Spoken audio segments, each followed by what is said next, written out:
Hello everybody, welcome back to another video, and today I have another great game to talk about.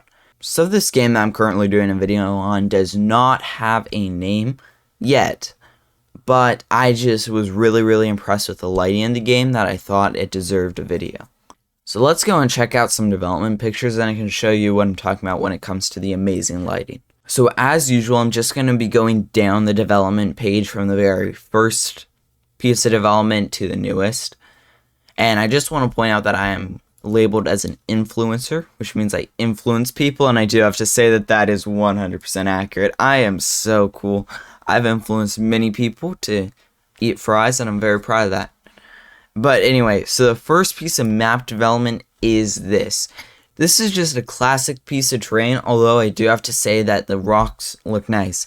Overall, it's not too special, but once again, it is the first piece of development, so we can't expect it to be out of this world great. So as you can see here, we do have a few songs already made, and I do recommend listening to them if you have the chance, but I won't be playing them in this video since I want to mainly focus on the development pictures. So next we have is the dungeon, and it does remind me a bit of the Wings of Fire early access dungeon with the way it looks. But I do have to say that I really like how the lighting is done. You can see how the lighting does definitely come from the torches, and it casts shadows on the roof. I also really like the texturing in this, especially with the lighting. It makes them really look like actual rocks, which I do like a lot. The third picture we have is what seems to be the throne room. I do believe, I'm just checking through. I am 95% sure that this is the throne room, but I'm not obviously 100% sure. As you can see, it is once again extremely well lit, with the light sources just bouncing off the walls and creating a really nicely lit environment. I know a lot of people might not fully get why I'm so interested in the lighting, but I do have to say that lighting like this will really help with immersion for people in their role playing or whatever they plan to do in this game. One thing that the developers were talking about is that because the lighting is so high quality, it would be difficult for people with lower end computers or phones to run it. So they do plan to make less intense lighted versions. This does suck for people who aren't able to experience this awesome lighting, but I think it's still cool that it's an option for those who can. The fourth picture we find is another picture of the dungeon, and I do believe that this is a more updated version.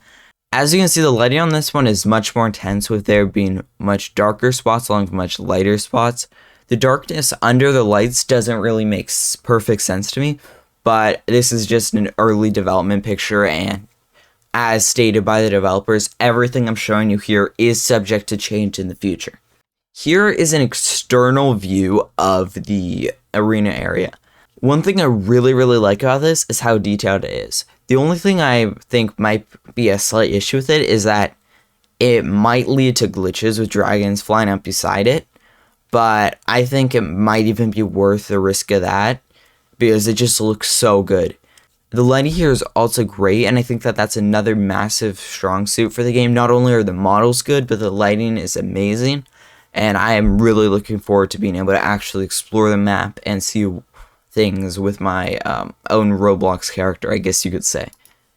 Okay, so this here is the center of the palace's dungeons, with one of the doors leading to the throne room, one of the doors leading to the prison, and one of the doors leading to something that I'll let you figure out if you choose to join the server. I actually really like the idea of this because not only will it connect everything together, but it's just something that looks awesome. The circular rooms are really great for the lighting in my opinion, since they just look good. I can't explain it. Also, you can see the banners casting shadows on the wall. At least I do believe that that's what it is. And I really think that that's cool.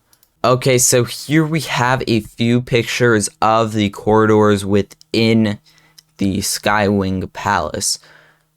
Once again, there's not much new to say. Stone texture looks absolutely amazing. Lighting looks great. You can definitely see how the sources are here. They're casting shadows on all the pillars, which does look really awesome. The overall look of it is similar-ish to the dungeons and throne room with the general shape, but it is definitely not the exact same.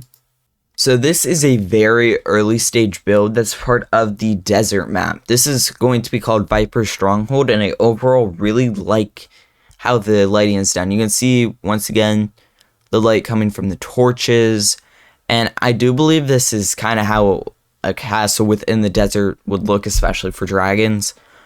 One thing I do have to say is how impressed I am by how quickly these map development pictures are coming out. In between map development pictures, it's not really more than a week, which is incredibly impressive for the quality of builds we're getting. Overall, I highly recommend you check out the game, and I will leave a link to it in the description below. So yeah, I thank you all so much for watching, and I'll see you in the next video. Mouse wave while on top of an epic build. Let's go while talking because I'm not putting text up on the screen. This is the greatest wave ever. I see it.